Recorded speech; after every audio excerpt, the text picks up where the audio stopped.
On August 9th, 2014, Mom was in her room watching TV and she was like, the policeman just killed Mike Brown. Ferguson, like that's like right next door to us. Like, what happened? Like, what's going on? They called my mama's phone and she answered the phone. She was like, okay, I give him the phone. He jumped up off the couch and was like, the police killed my son. And the next thing I know is just I was running downstairs crying. Trina almost fell down the steps. I couldn't cry because I was in such a shocked moment. So I was like, no, they got the wrong person.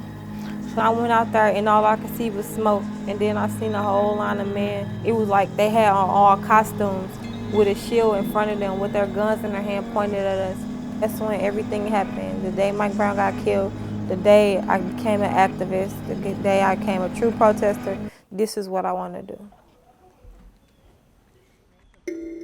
Almost everybody knew Mike. Everybody was cool with him because most people knew how he was. He was just a loving person. He was like a brother to everybody. He was my role model, I'm not even gonna lie. My brother, he graduated and he was finna go to college. He treated people how he wanted to be treated. He always, always helped, always laughed, He never was one of those people, you would never see him frown or be sad. He always used to mess with people. Like, he'd prank you while you sleep, or he'd prank you while you woke. I would sleep on the couch, and when I sleep, I snore, so my mouth was open. And he took a bottle of hot sauce and put it all in my mouth. I slept through it. I slept through everything. And when I woke up, I started tasting hot sauce.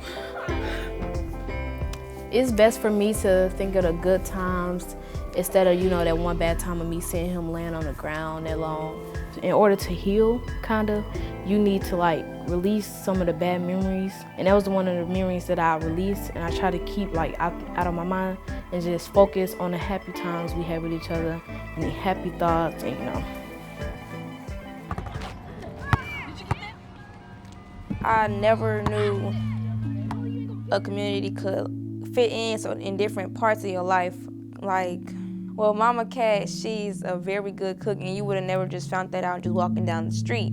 You find that there's a good cook. You found that my mother's going for U.S. Senator. You found out that Michael Brown's actual family is really outgoing. You wouldn't just see that walking down the street, or you wouldn't have heard that just on the media. You have to actually be there. And it's like everybody that came together, they all have a different story, a different powerful story. And behind their words is you can hear the pain, you can hear they're trying to tell you something. You don't hear it, you don't see it. And so everyone's trying to make that more visible. That could have been me. I feel like that just because it wasn't, I was able to go out there and fight back. I would want the world to come out and fight. Just knowing that boy got laid down on the ground for nothing. I learned that to them, I'm a kid and I don't mean nothing. But if I get caught out there, like when I got arrested, it was a whole different level. They treated me like I was a grown-up. I told him I was 15 years old. He didn't even write it down. He didn't even believe me. He said I was lying. Whenever I'm fighting back, I'm a kid. But then if I fight back too hard while I'm getting their attention, I'm grown and I'm going to jail.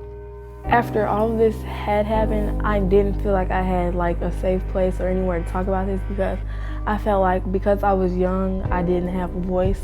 So I couldn't tell people really how I felt about it and how I feel about everything that's going on in this community. Just like I didn't know, and I'm an insider, most people don't know what really happened. I think if they speak up and tell their story, more and more people are going to get involved and try to help with the movement.